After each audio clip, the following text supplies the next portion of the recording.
Sure. Now, you may have heard the words Cambridge Analytica, Facebook and elections today and wondered what it's all about. Well, we'll try our best to explain. Cambridge Analytica is a political consultancy firm which is accused of using the data of 50 million Facebook members to influence the US presidential election in 2016. Last night, Channel 4 News aired a film showing an undercover reporter posing as a potential client from Sri Lanka, meeting Cambridge Analytica CEO Alexander Nix. Let's take a look. And what we want to know is what is the expertise of the deep digging that you can do to make sure that the people know the true identity and secrets of these people. We do a lot more than that. I mean, deep digging is interesting, but equally effective can be just to go and speak to the incumbents and to offer them a deal that's too good to be true and make sure that that's video recorded. These sorts of tactics are very effective.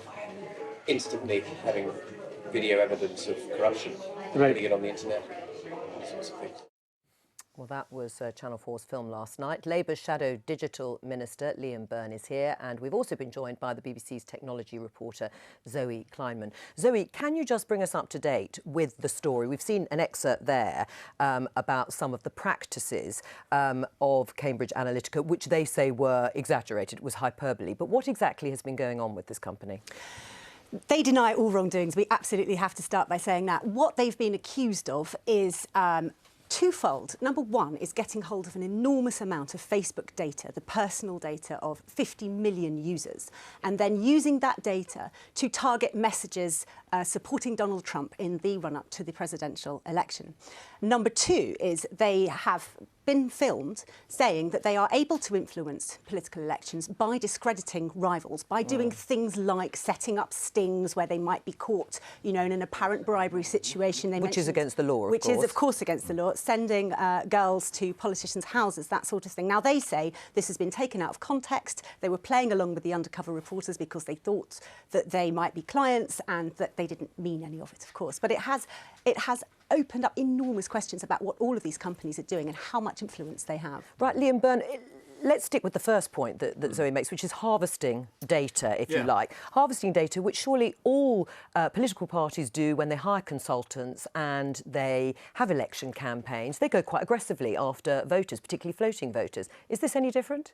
Yeah, it is different because they collected the data for one purpose and then reused it for something else. And I think the reason that we're all very concerned about this is that we know that it's not just bad companies at work in this space, there are bad countries as well. So we know Russia intervened in the American elections, we know they intervened in France, we know they intervened in Germany. There's a suspicion that they could have been up to no good in, for example, the Brexit referendum. Now, what we need to ensure is that there isn't some kind of unholy alliance between bad companies and bad countries.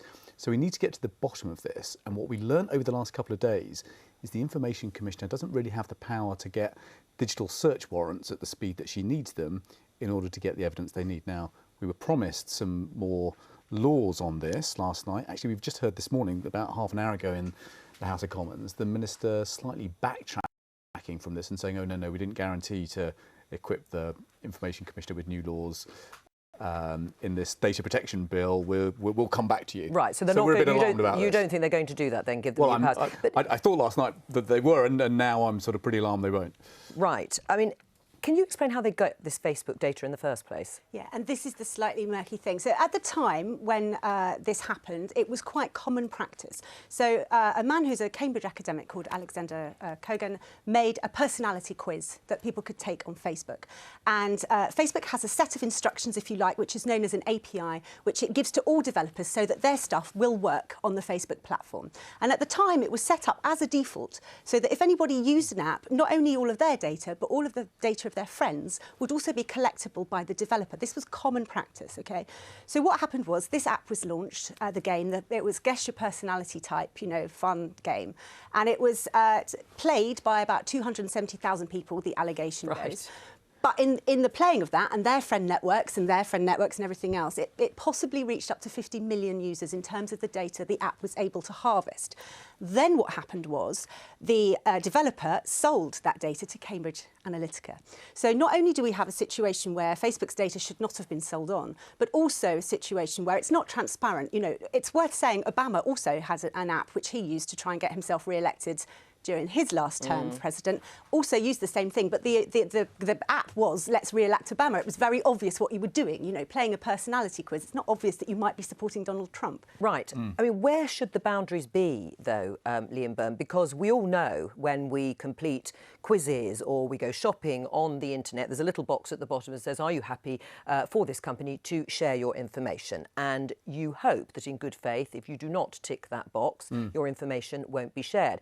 Presumably, there are millions of people who tick that box thinking, well, nothing malign is going to happen to that information, or perhaps they don't really care. Is that where the problem lies? No, the problem is twofold. So one, data was used in a way that it wasn't collected for. So in a sense, people were kind of misled when they offered their data in the first instance.